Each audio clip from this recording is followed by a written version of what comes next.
Hello, magandang araw sa lahat. Welcome to my vlog. Okay guys, kung wala tayong oras na magluto ng ulam, alam nyo ba kung ano ang solusyon dyan? Okay, maghintay lang kayo. Kailangan ko muna kailangan ko muna ihanda ang aking kanin para ipainit sa microwave bago ko sagutin yan. Wait lang po kayo guys, okay? So, bago natin ilagay sa microwave, guys, tignan natin kung siya ay nakasero. Ayan. Ilagay natin sa loob ng microwave. At iset natin ang timer. Pero ang timer niya lang ay seconds. Hindi siya po 1 minute. 40 seconds lang po siya. Lagay natin sa 40 seconds. And then start. Okay, start natin guys. Yun ang sinabi ko kanina. Ang solusyon sa wala ng oras sa pagluluto guys. Pag wala ng oras sa pagluluto, alam nyo kung ano yon? Wait lang, kuha lang tayo ng kutsara para i-prepare natin. Ayan, kuha tayo ng kutsara para meron tayong panghalo sa kape. Mayroon tayong gagamitin sa panghalo sa kape natin. Okay, so natawa lang ako, Diyos ko. Ang ating kasagutan ay, tapos na yon. Ang kasagutan po guys ay nandito na. Ang solusyon sa walang oras sa pagluluto ay sardinas. Ayan na po yung sardinas guys. Sardinas po ang solusyon sa mga katulad ko na wala na pong oras na magluto ng ulam. Ayan na po. Ready-made, ready to eat. Ready-made na, ready to eat na. Ihalo mo na lang dyan sa kanin. Okay. Ayaw pang lumabas. Na-stuck siya. Ayaw lumabas. Okay. Ayaw niya para sa akin. Hindi, joke lang. Char. Ayan. Ayan na po ang aking ulam na sardinas. Huwag natin ipainit yung sardinas kasi ayaw ko guys. Kasi pag pinainit ko sa loob ng microwave guys, alam nyo ba kung nung mayayari? Amoy sardinas na sa loob. Okay? Pero bago ang lahat, ayan, bago ko makalimutan, ihanda ko rin yung kape.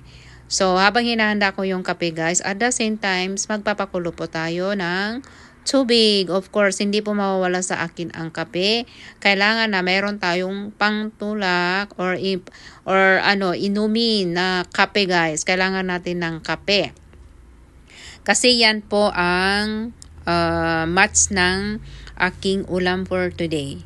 So, kailangan natin lagyan ng kape. Tapos, konti lang yung asukal ko, guys. Konti lang, basta may lasa. At the same time, lalagyan ko din siya ng collagen na powder, guys. Ito ay late na kasi ako nag-umpisa, guys. Kung alam ko lang nung 30 years old na ako, dapat sanay, doon na ako mag-umpisa sa mga ganyan bagay, mga collagen. Or 35 years old, pwede na. Mag-collagen, kung ano pa yung mga gamit, guys. Kailangan din, alagaan natin ang ating skin, okay? Hindi lang skin, kundi buong katawan guys. Lalo-lalo tayo ay nagkakaedad na. Ako ay nagkakaroon na ng problema sa tuhod. Sometimes, tumatanda, hindi tayo pwedeng bumata guys. That's the part of life guys. So, bago natin kunin yung kape guys, maglagay muna tayo ng konting collagen sa ating kape. Yan po ang aking sekreto. Collagen po ang ating gamit para sa ating balat. Hindi lang sa balat guys, pangkalahatan. Pwede sa joint siya, pwede sa balat. Para hindi siya masyadong dadami or lalabas ng ating wrinkles sa mukha, sa leeg, para naman ito ay hindi ko naman sinasabi na ayaw ko magkalubot, pero it's a part of our life talaga. Wala naman talagang excuse dyan okay? So, kailangan natin magpa-beauty, okay? Magpa-beauty sa ating mga balat. Ingatan natin yung balat natin, guys.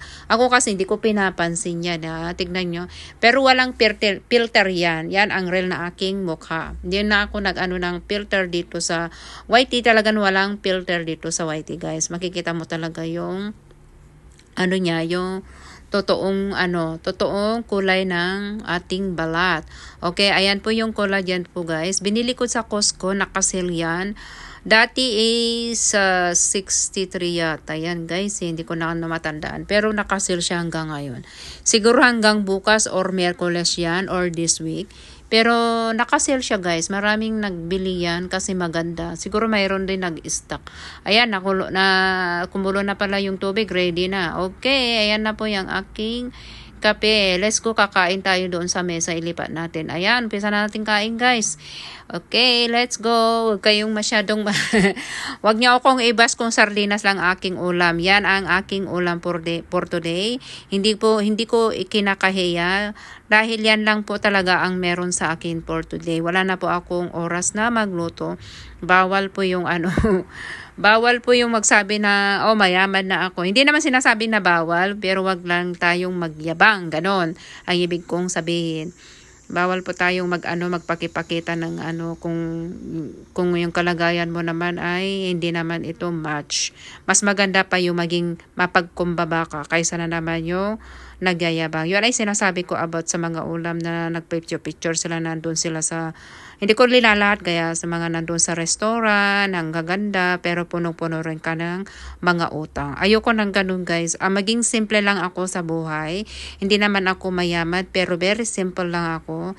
Hindi ako kagaya yung mga tao na pag wagas silang pero alam niyo mga tao yan, tabi-tabi lang po sa mga taong ganyan kasi alam ko merong ganyan eh. Mayaman sila sa pinopost nila sa mga social media na may kaya sila. Pero the truth is marami silang mga hiniram na pera. Yun, mas masimple pa yung ulam mo guys kaysa na naman nagpapakita kung mamahalin na mga ulam mo tapos lubog ka na sa utang. Hindi na po maganda yung guys. Ito lang ay